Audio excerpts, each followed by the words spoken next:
What's up, guys?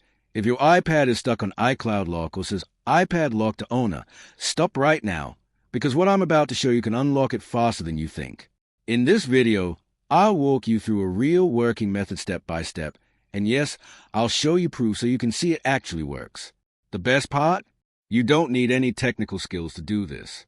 But pay close attention, because one small mistake can stop the whole process from working. So don't skip anything.